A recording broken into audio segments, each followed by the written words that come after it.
நம்ம ரசூல் ஸல்லல்லாஹு அலைஹி வஸல்லம்காக அவங்க கற்றுக் கொடுத்த வழி, அவங்க கற்றுக் கொடுத்த துவாக்கள் எல்லாம் செய்யும் போது ரசூல் ஸல்லல்லாஹு அலைஹி வஸல்லம்காக செய்யக்கூடிய துவா 2 தான். ஒன்னு ஸலவாத், இன்னொன்னு பாங்கு துவா.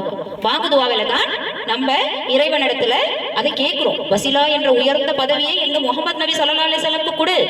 நீ எந்த புகழுக்குரிய இடத்துல எழுப்புறேன்னு சொன்னியோ அந்த புகழுக்குரிய இடத்துல என் நபியை நீ எழுப்பு அப்படின்னு கேட்கக்கூடிய துவாவை எப்படி மிஸ் பண்ண நம்மளுக்கு மனசு வருது? கேட்கணுமா இல்லையா? நம்ம ரசூலுக்காக நம்ம வாரத்துல ஒரு நாளைக்கு 5 முறை தான் கேட்க முடியும் பாங்கு துவாவை. சும்மா உட்காந்து கேட்க முடியாது. சோ ஒரு நாளைக்கு ஒரு 5 தடவை ரசூல் ஸல்லல்லாஹு அலைஹி வஸல்லம் சொல்ல முடியாது. ஒரு நாளைக்கு ஒரு 5 முறை ரசூல் ஸல்லல்லாஹு அலைஹி வஸல்லம் வசிலா என்ற இடம் வேணும் நம்மளால சொல்ல முடியாது. அப்புறம் எப்படி ரசூல் ஸல்லல்லாஹு அலைஹி வஸல்லம் நம்ம சொர்க்கத்துல இருக்கிறது? நம்ம எப்படி சொர்க்கத்துக்கு போறது? முதல்ல இதெல்லாம் சிந்திக்கணுமா இல்லையா? அதனால இந்த பழக்கத்தை உண்டுபடுத்துங்க. இன்ஷா அல்லாஹ் இன்னிலேருந்து உண்டுபடுத்துங்க. எந்த பாங்கு சத்தம் கேட்டாலும் எங்க கேட்டாலும் உட்காந்து ஒரு 2 நிமிஷம் அந்த பாங்குக்கு பதில் சொல்லி நம்மளும் நன்மை பெற்றுக்கிறோம், ரசூல் ஸல்லல்லாஹு அலைஹி வஸல்லம்க்கும் நம்ம துஆ செஞ்சவங்களாக ஆகிறோம், அல்லாஹ்வோட திருப்தியும் இதுல பெற்றுக்கொள்கிறோம். இன்ஷா அல்லாஹ் இதுல இருந்து நம்ம அந்த பழக்கத்தை ஏற்படுத்திக்கிறோம். சரிங்களா? வாஹிதாவானா அல்ஹம்துலில்லாஹி ரப்பில் ஆலமீன்.